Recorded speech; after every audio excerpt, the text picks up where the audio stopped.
When the picture of chocolate comes to our mind, we all just become crazy. Over the years, chocolate has been a source of pleasure that no food brand could satisfy. But have you ever thought from where it really originated? How much labor work does it require to produce our favorite chocolates? Who discovered the chocolate-making process? Let's find out. The discovery of chocolate dates back to 1900 BCE in Mesoamerica, where people learned the primary steps to prepare the beans from the native cacao tree. Earlier chocolates were made as a drink, not with the sweetness that it implies today. They were also used in rituals, as currency and also as reward for soldiers in battles. Later in the Spanish court, chocolate was sweetened with honey, sugar, or vanilla essence. In Africa, the Mayans were the first to discover the cacao tree, which became the important component used in today's chocolate.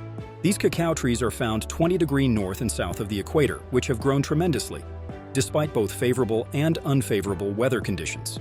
The ripening pods hanging from the trunks and branches are chopped off one by one.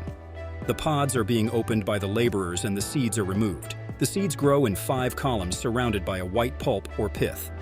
Latin Americans called this strange white pulp as baba. This is just a beginning of the history related to chocolates. There is so much to be discussed related to the making of chocolate that we eat with instant pleasure. Cacao beans should be fermented in order to destroy the seed coat, kill the germ, and make it capable for the further production process. During this process, beans gain some color and flavors that we see in our yummy chocolates. Drying these beans is crucial, and it is done either by placing it on the wooden boards or bamboo mats in the hot sun with a duration from 7 to 14 days. Once the beans are properly flavored, they are graded, packed into the sacks, and sent to the factories. Factories play a major role in the production process that helps in converting the cacao to normal chocolate. The beans taken from the sacks are being inspected by the team of quality assurance officers. They check the quality and flavor of the beans and choose the favorable ones for the production process. These beans are first roasted on the screens and then on the huge massive cylinders, easing the production process. Within 30 minutes, we could see the moist present in the seed getting removed from a shocking 7% to 1%.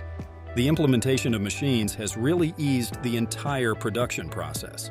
This entire roasting process endures a browning reaction due to the interaction of each beans adding essential flavors in it that is required to produce the chocolate. Shells are separated from the nibs by the process of winnowing, done with the help of a winnower. These machines make the nibs clean by removing all the bacteria and other impurities, making it edible for the production.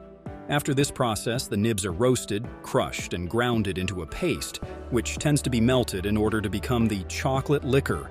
Well, this chocolate liquor is like a syrup that smells exactly like alcohol but not alcoholic.